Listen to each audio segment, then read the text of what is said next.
Iran से एक बेहद दुखद खबर आई है। 19 साल के युवा पहलवान सालेह मोहम्मदी को उनके 2 साथियों के साथ कोम शहर में सरेआम फांसी दे दी गई है। आरोप क्या था? आरोप था ईश्वर के खिलाफ दुश्मनी, यानी कि मुहारिबे। क्या था पूरा मामला और क्यों इस फांसी ने अंतर्राष्ट्रीय स्तर पर बहस छेड़ दी है? आइए विस्तार से समझते हैं। बात शुरू होती है जनवरी 2026 से।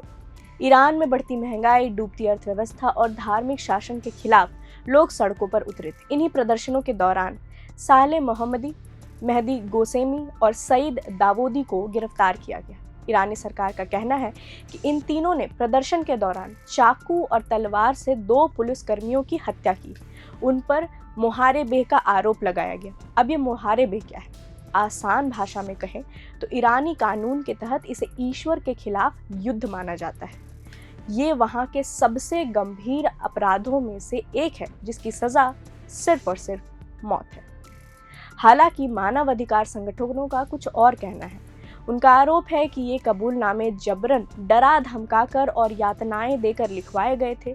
सालेह मोहम्मदी कोई साधारण युवक नहीं थे। वो एक उभरते हुए फ्री स्टाइल रेसलर यानी कि पहलवान थे। नेशनल लेवल पर अपना लोहा मनवा चुके थे। वे अंतर्राष्ट्रीय स्तर पर अपनी पहचान बनाने के लिए तैयारी कर रहे थे, लेकिन एक प्रदर्शन ने उनकी पूरी जिंदगी बदल दी।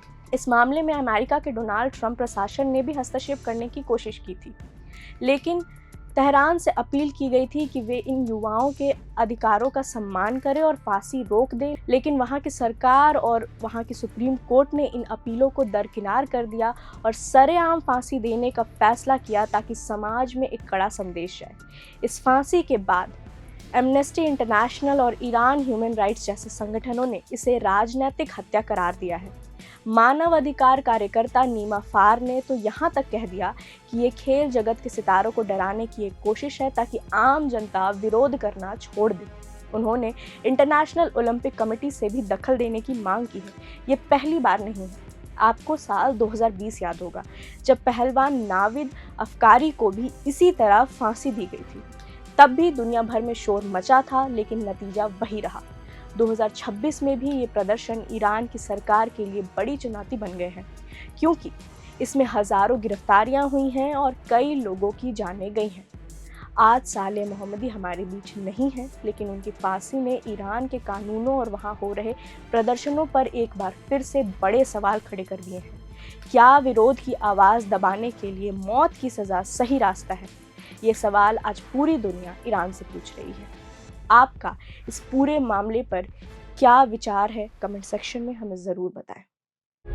प्रभातखबर.com, विश्वास वही, रफ्तार नहीं।